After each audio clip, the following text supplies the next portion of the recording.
Hey guys, welcome to another episode of Make Your Mark podcast. And oh boy, do I have an amazing guest for you today, right? And we're going to be talking about all sorts of things around business, right? The important things that's going to help us actually move the needle in our business. Now, our guest, his name is Chris Mercer, but he goes by Mercer, and he's an esteemed measurement marketing expert and a co-founder of Measurement Marketing IO, right?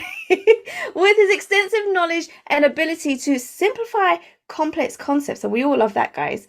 Mercer has become a sought-after speaker at I can't even say words now.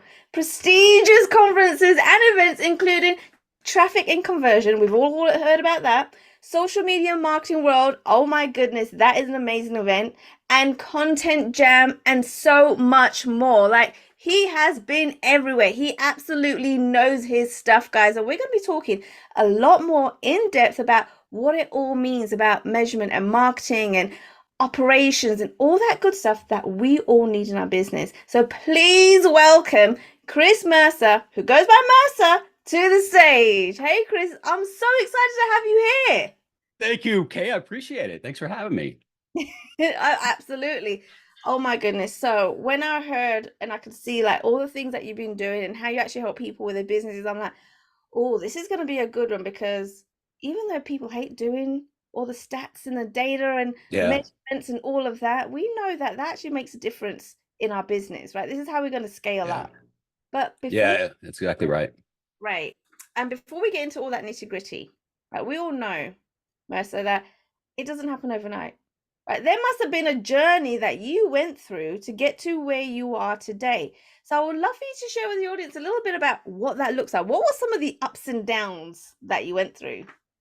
Great question. So the Mercer origin story, I actually started teaching WordPress videos, or created a site called, WP Training Videos back in the day, that was there just to help people learn WordPress. And so when I was doing that, that was me just sort of cutting my teeth in the digital marketing world. I had people that would say, this is a lot of work. Can you just build a website for me? So I'm like, sure. And all of a sudden I start learning outsourcing. And now I have a team. And all of a sudden I'm not a freelancer who's doing some videos. I'm actually an agency owner, delivering websites. Ooh. But as a marketer, I was thinking like everyone's going to start doing this. This is going to get commodified. So let's do this new thing. It was just hitting the States actually, because Europe, it was coming from Europe, which was this thing called conversion rate optimization, which was new to the States. I think because Europe ran out of traffic first, because you just don't have the population, and we didn't, and that's why it came to us last. Because we Oh, we actually decided we need to optimize later. We oh, ran I out of love that. everybody. It's So funny we that started because doing.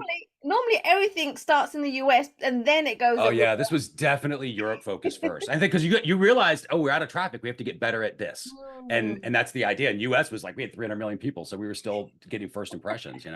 But what I did is it was like, okay, let's build a WordPress site, but let's deliver it to you, and then we're going to optimize that site. That was back in the early days, and of course, in order to optimize, you must first measure. And so we would set up their Google Analytics accounts, and it was just sort of a happy accident. The way that I set up those accounts tended to be very different from the way that everybody else on the planet was doing it.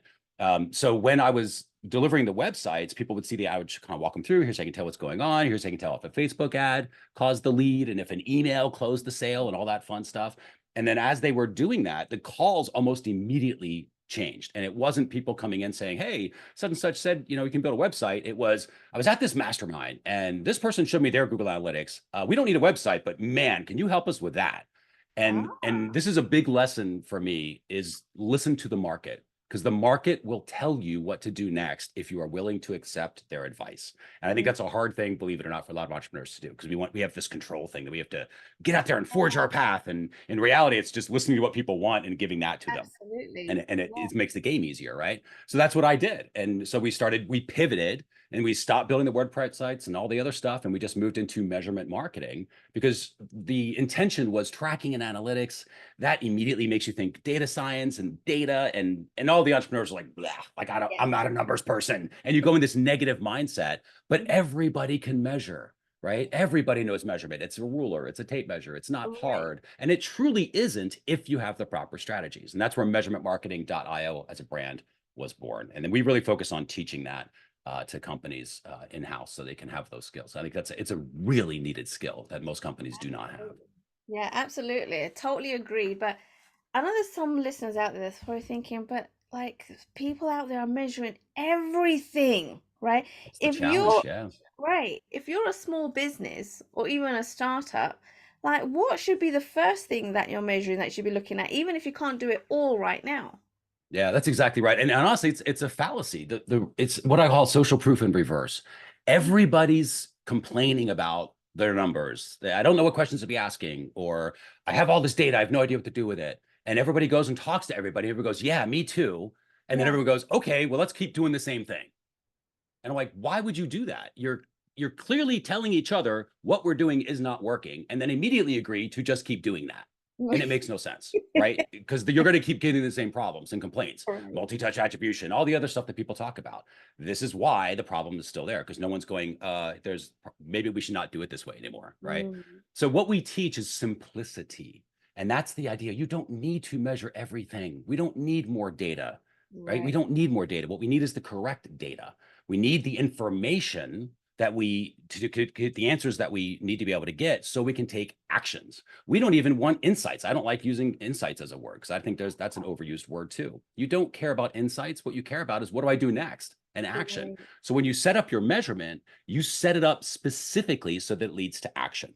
And the way to do that, I'm gonna kind of give you a little simple plan. This is like the very first stage of a framework would be to plan things out properly. And this is where most people are not doing that correct, which is why if that foundation's not there, everything falls apart. So it's really 3 steps. The first is you list out the questions you're trying to get answers to. The second is you list out where you're going to get that information. So in other words, where you're going to get those answers.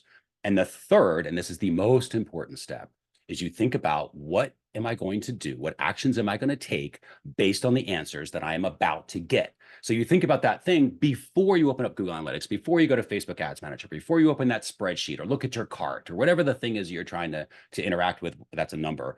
You already know what you're going to do with it. And it's in a specific way, kind of like, good, bad, and better, where if the number, let's pretend it's an opt-in rate. So let's say I'm asking a question, what's my opt-in rate? Right. The information I'm going to need to collect in order to get that answer would be the number of page views of the offer and then maybe the number of thank you page views that I get. I can divide those out and I can figure out my conversion rate. Okay, so far so good. Then the action step. And this is where you think to yourself, okay, what do I think this number is going to be? And this is the part that people get hung up because they're trying to be right all the time. And the goal is not to be right, it's just to be less wrong. You're always going to be wrong. Get used to that. Just be less wrong. So what you do is you go, okay, well, Right. I think I'm going to do my conversion rate is going to be 30 to 35%. Is it? I don't know. Who cares? Doesn't matter. I think it'll be 30, 35%. Okay. If it's 30, 35%, what are you going to do? Well, if it comes in like I think it's going to, I'm going to try to scale the traffic. I'll add more budget. I'll get more leads. Okay, great. Right. What if it's substantially lower than 30%? What are we going to do? Oh, well, we might want to work on the targeting, or I might want to look at the offer in that case. Maybe it's a bad offer that people don't want. Mm, All right, great. What are we going to do if it's really high? What if it's 50 or 60%? Because that can equally be just as bad. And you go, wow, if it's that high, that's probably meaning that I've got the exact right hot audience. And I really need to expand the targeting because net, I'll get more leads because it's too high in that case. And right. it's like, all right, now I know what I'm going to do if the answer is lower than I want, higher than I want, or just right. And at that point, when you use your measurement system, you now open up your dashboard, you see that number, it says 37%. You go, you know what, that's within range. I go scale traffic. Done. Now you go back to work and you're not staring at numbers all day long Right. because you designed your measurement system to lead to action and not deliver information, which is what most people do. Yes, absolutely. Oh my goodness. Okay. So you have systems to do this, right? There's Mhm. processes and things like that that can be done, right? And you need systems and platforms to do this, or we're not doing it all by hand. And so, Correct. again, this is another thing that people don't have any clue about when it comes to tech and systems and all of this. Now, do you have different systems for different size of business that you're working with, or how does that work? Yeah, it's a great question. The answer is you sort of grow into the tech. We have a framework that we teach, and then we have levels of that framework, the different stages, Mm, and the okay. stages go cave, valley, and summit. So the Oh, cave is where you're in the cave, wandering around the dark, trying to figure out what's working, what's not. That's kind of what a lot of early businesses in this are doing. right. So when you're in the cave, the goal is learn simplicity. Mm, And as a general rule, it's really easy to make things complex. That's not a skill. Simplicity is a skill. It is a harder skill to learn. So in the cave, we teach simplicity, which means sometimes you're ripping out tech. You don't need all the fancy bells and whistles, because all these different push button easy tools that everyone's using to try to measure stuff are all coming sort of pre-installed with their own idea of what your strategy is, but they don't know your strategy.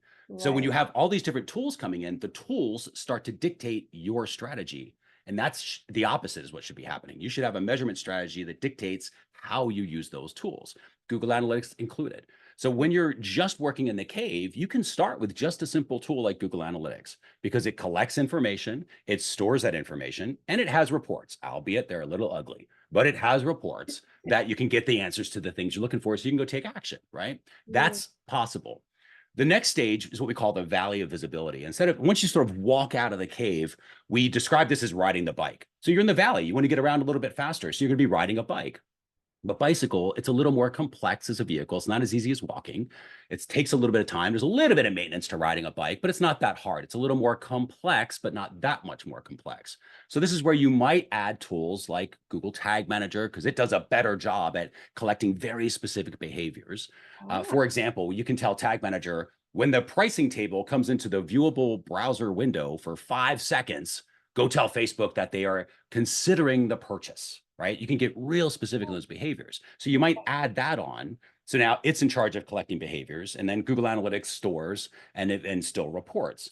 And then eventually you might add something called Looker Studio, again, something free from Google, that Looker Studio, its specialty is to make reports.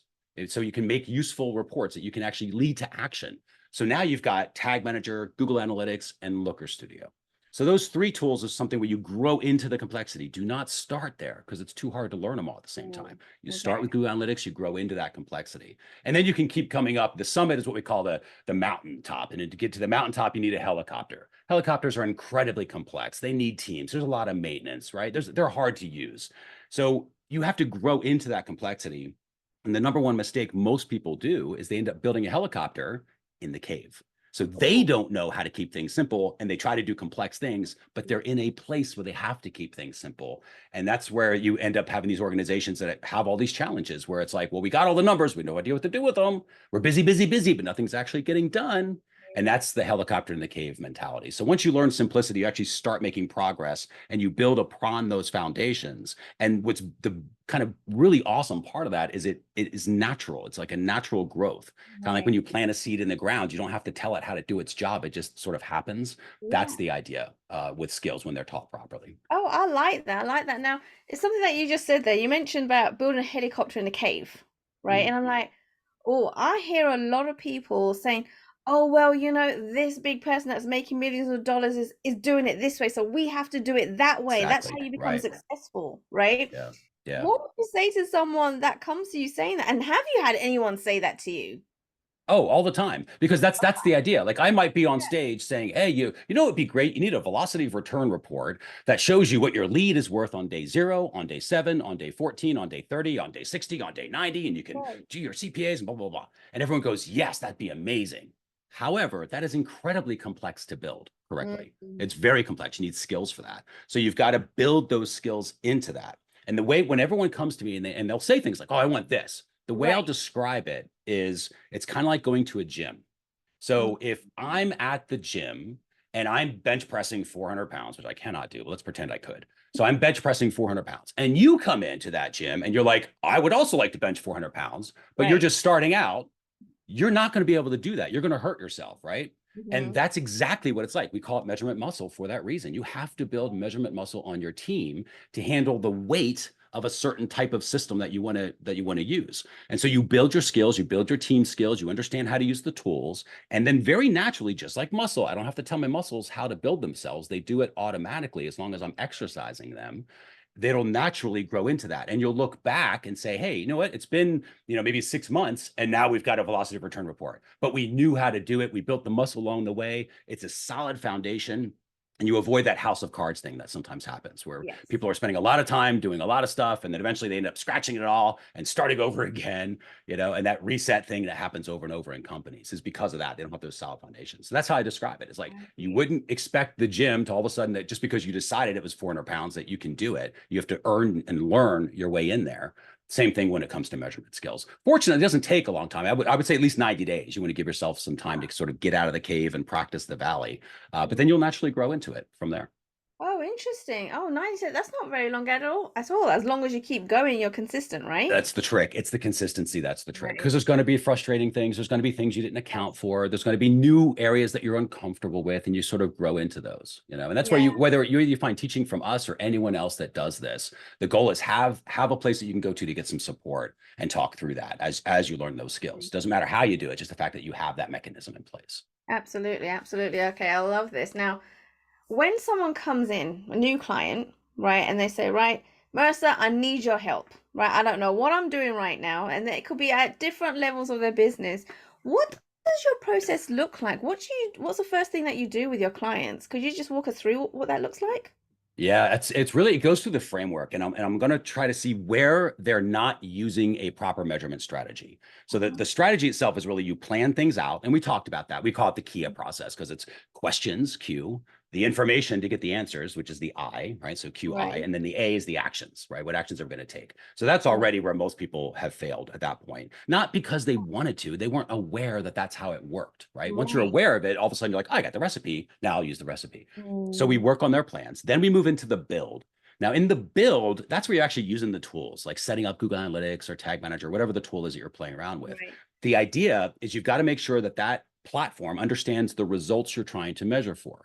And the Mm. mistake that most companies make is they just measure for leads or they measure for sales, and they're measuring for the end result of a customer journey. Mhm. But that's not the best question to be asking. It's an important question. You need to know. But the more important question is, how did that happen? So if you're getting a good result, you know how you're getting a good result and you can scale it. If you're getting a poor result, then you know how to fix it because you can see in the machinery of where the customer journey is not quite going the way you want it to. So we Mhm. talk about this ACT method when we measure results. You measure how many people you're asking to join whatever the user journey is. How many people Yeah. did you ask to join that journey? How many of those actually gave you some sort of behavior like they were considering joining? And then how many of those actually transacted at the end, the ACT model? So as an example, like a typical, let's say, direct response funnel, it would be the offer page is your ask. The cart page might be that they're showing some sort of consideration. And then when they hit that thank you page, they of course have transacted, right? So now you know the journey. And so if you're not getting the transactions, is it because you're not asking enough people, or is it because those people that you're asking are not considering? And now you sort of know where to focus your marketing efforts on based on that. So we set up the build and we measure the results. We help them organize their traffic so their traffic is identifying itself. So one traffic source says, hey, I'm a Facebook ad. I'm bringing a brand new cold audience who happens to like this other group that's similar to what you do. And I'm just trying to make them aware of the product. Let me know how I did. And then right after that, there's an email that says, hey, I'm email number 7 of the 12-part autoresponder series. I'm trying to get them to buy this product with a 20% coupon code. Let me know how I did. And when that's happening, you start to see what we call the natural story. So that it stops looking like the matrix in Google Analytics and it starts just revealing itself to you. You're like, wow, I know how to read this now. So at that point, we've got the plan, we've got the build. The final step is the launch. That is actually using the measurement system properly. Very first step, and this is a mindset shift, is Okay. listen. Well, what are we listening for? We're listening to the conversation that's happening between the users and the website. Just like you and I are having a conversation, I'm going to adjust what I say based on what you say and vice versa. Well, that's happening between the users and your website right now. But how do we know what their side of the conversation is so we can adjust the website's side of the Mhm. conversation? Measurement is how we know. And the better that you get at measurement and the different skills and tools, the closer you can listen in, the more details you can hear. So the more nuances and better conversation you can craft on the website side. So the first step is listen to that conversation using the trends and patterns that we see in our numbers as they come through. At that point, and this is the next thing that individuals mostly skip because they're not aware, there should be a forecast that you're measuring against. In other words, you already know how the marketing is supposed to work. And this is one of my pet peeves. Most people do forensic marketing, which is they're asking questions like, "What happened to that $1,000 I spent on Facebook last week?" What they should be asking is, "What's going to happen to the $1,000 I'm going to spend next week?" And there's a plan that says something like, well, we know we're going to average $1,000, fine. Dollar per click is what we should be doing because our CPMs are going to be whatever they're going to be. Then we have a dollar per click coming over, 30 to 35% will opt in. And within 7 days, the email series will close them for $100 each, therefore creating this much revenue. And you have that plan and you're measuring every single one of those steps. So now when you're listening to the conversation, you're comparing it to that forecast and you're going, okay, is this actually working the way it's supposed to? Which is very much like, instead of driving through the rearview mirror like most companies do, you're driving through the actual windshield, and you have your hands on the steering wheel. It's a set of control. When you see, hey, you know what? It came in at $2 a click. Everything else worked fine, but it came in at $2 a click. Do you focus on the price and the offer? No, because we know where to optimize. And that's that final step of the launch. It's sort of measurement, when it's done right, will tell you exactly where to focus, where the best chance of you moving the needle is, and to where focus those limited resources that we all have as marketers and marketing teams. So that's the idea. And most marketers are always trying to optimize, and they skip all those other steps. They don't ask the right questions. They're not gathering information. They haven't thought about the actions. The platform doesn't know what results they're trying to get. It can't identify the traffic. There is no natural story. They're not listening to the conversation, and there is no forecast. And then they try to optimize. This is what causes this. I think Dan Kennedy called it random acts of marketing, where you're just guessing. Or worse, you go to masterminds and then you pay people to randomly professionally guess for you. And that's not at all who has the answers. Your market has the answers. And this goes back to that initial lesson that we talked about in the beginning. If you learn to listen to your market and you accept those answers, they will tell you what to do next. And they will grow your company faster than you can, but they're in control. And then measurement allows us to connect into that market. So that's how we think about it. It's a very different mindset, but I think it's a lot easier when you think about it like that. It opens up, and you're not thinking about tracking and analytics anymore. Measurement is much bigger than that. It's tracking analytics is part of it, but it's not it. Measurement's a much bigger thing. Absolutely. Now, you've gone into so much detail there. I love it, right? Because you gave us a very step-by-step process on what that all looks like. But the biggest thing that I'm taking away from what you're saying right now is all of this, right, comes down to mindset, right? Exactly right. And so at what point, right, I'm really curious as to how you learn, or how you even shifted your mindset to get to where you are, because we can't do that overnight. That takes work, right? Yeah. And so Yeah. how did you manage to do that? And what tips would you give to anybody else? Because I think that's the biggest challenge people are having, and most of the time they can't see it, like you mentioned already. Yeah. If I had to really put it down, it's an incredible question. It really is. If I narrowed it down to just one thing, I have a thing in my head I call useful beliefs. Oh, Useful beliefs do not have to be true. I think we've been enough society stuff to realize, like, truth doesn't matter. It's what you believe that matters, right? right. But because I have useful beliefs because they are useful for me. And Mm, one of those useful beliefs is I 100% believe I could be wrong.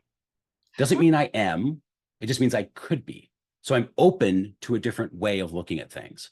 And so when you smash up against the same thing, because I started the same way everybody else did, I had the mm, same problems everybody else did. The only thing I did different was go, I wonder if I'm wrong about doing this. Not let's go talk to everybody and everybody has the same problem, so let's just keep doing the same thing. yeah. I went, well, maybe I'm wrong about doing it the way everyone's doing it. Let's see if there's a different way.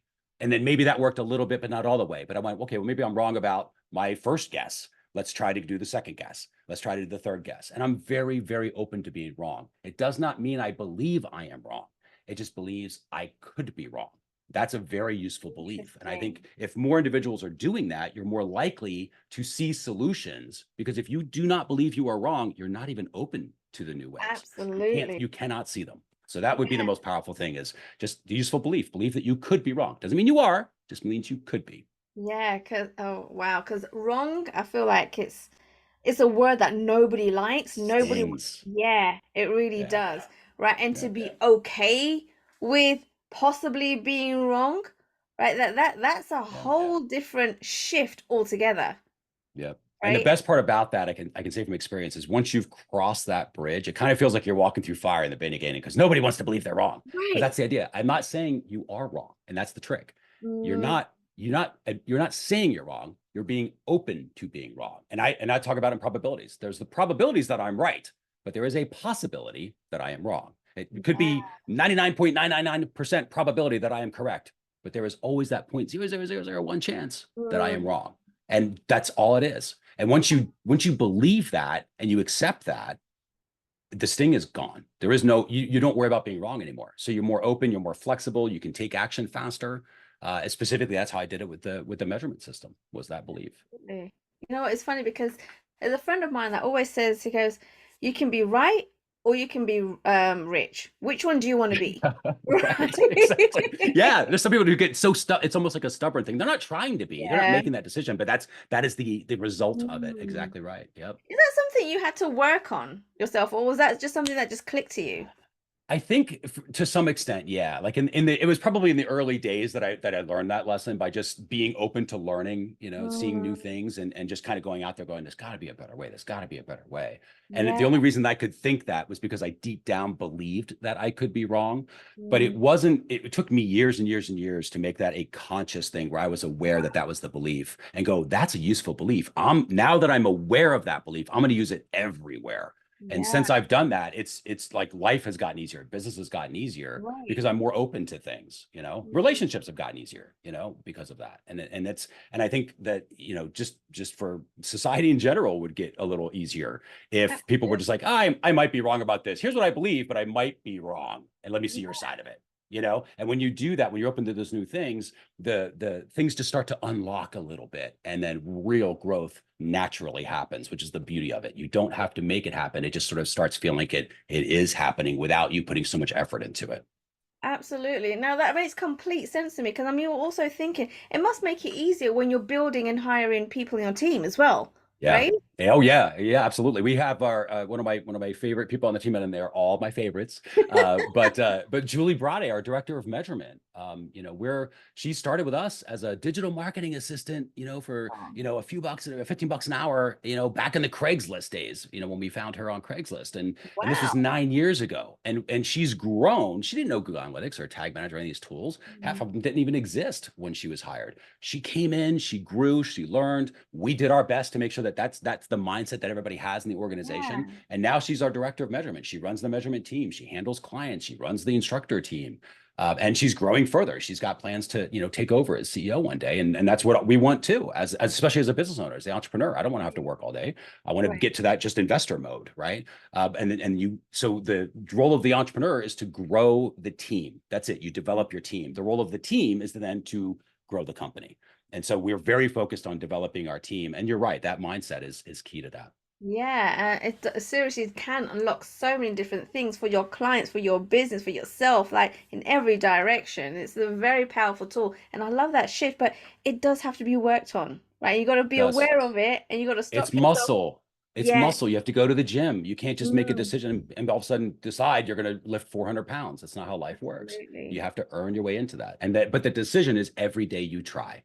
That's Mm, the idea. Every day you go through the motions. Every day you're willing to be wrong. Every day you're willing to fail, right? None of that matters. And you just go, cool, I'm going to right. try again. I'm going to try again. Because every day you do that, every day you go to the gym, no matter, even if you mess up, you still gain a little bit more muscle. Maybe not as much as you could have, but a little bit. And that consistent Absolutely. progress, that consistent decision to keep trying and keep at it and be open to being wrong, that's what will lead you there. I love that. I love that. Oh my goodness. Marissa, there's been so many golden nuggets in such a short amount of time already. I know people are thinking, oh my goodness, I need to speak with him. I need to have a conversation with Marissa. So at this point, where can people go to connect with you to learn more?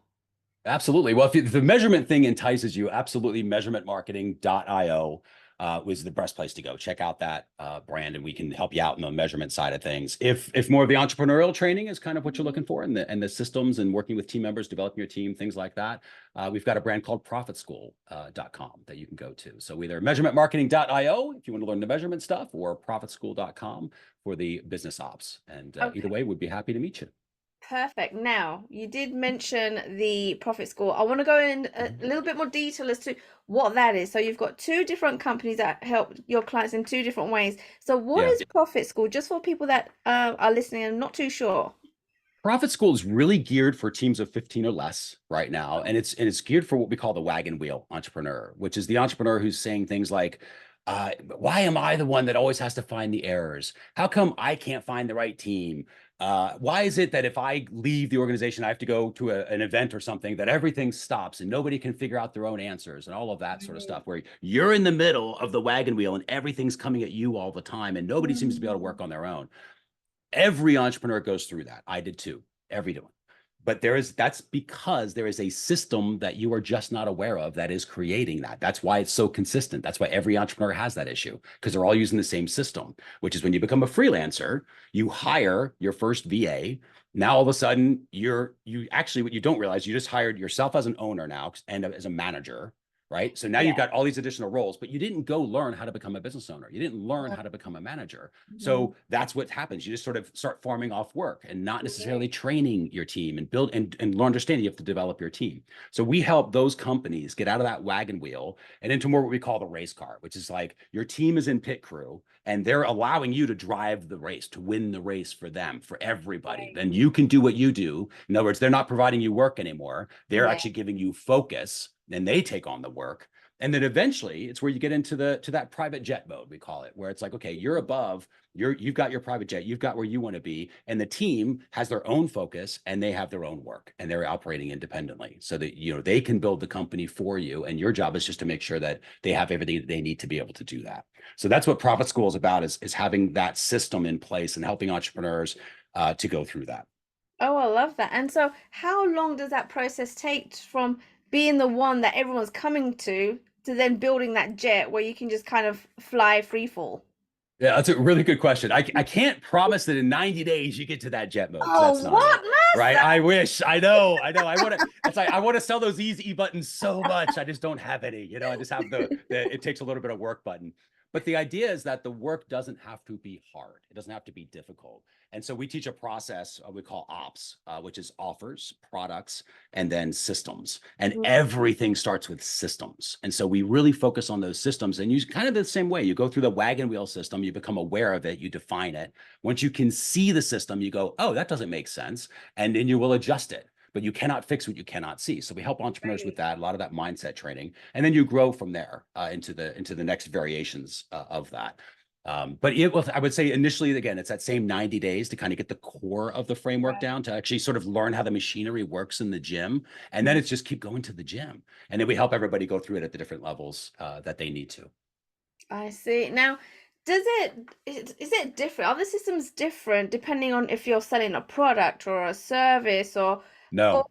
No? No, they're not, because that's the idea of this. This system is just how business operates as a concept. So every product, when we say product, a service business provides products. They may not have a physical product, right? But it is still a product that they sell. So that's all that matters there, is that idea of the product. The systems, all the systems operate the same way. That is simple. When everything is this, when there's a universal way of doing things that always works, no matter who you are, where you are, what you are in the company. Managers can use this in an organization to help build their teams, right? Team members can use this to help build themselves so they can one day run teams. And owners can do it to help build a team member who can eventually build their own team. So that core concept is super important. And that's why I say that simplicity is hard. So we've boiled that down into a simple framework that is easy to understand, easy to implement, and to get started with.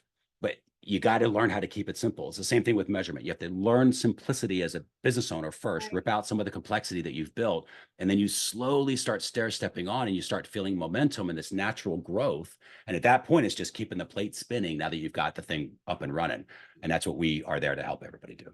Oh, I love this. Oh my goodness. I feel like, Mercer, I can speak with you all day about this. This is awesome information, right, that we all need to hear. And so, again, if people want to connect with you, where can they go? Please do mention it to our listeners one more time. Absolutely. So again, measurementmarketing.io for the measurement training, if you want to learn all about that. And if the business operations, the entrepreneurial training with your team to kind of help you get unstuck sounds more enticing, then profitschool.com. I love this, guys. I urge you to go ahead, right, and check out those sites. Reach out to Mercer if you have questions, right, because he can absolutely help you to get unstuck, because that's probably how you're feeling right now and it's wearing you down. You're frustrated. Guess what? It can stop right now. All you have to do is go ahead and connect with Mercer. Mercer, thank you so much for coming onto the show. Like I said, so many golden nuggets in such a short amount of time. Thank you so much. Thank you, Kay. I appreciate you having me. Thanks for listening to Make Your Mark podcast at www.makeyourmarkpodcast.com. Make sure you hit that subscribe button so you get this and every other episode that comes out. We have lots of great stuff coming, so make sure you hit subscribe so you don't miss it. And thank you in advance for all the reviews and comments. I appreciate it so much, and I look forward to serving you in next week's episode.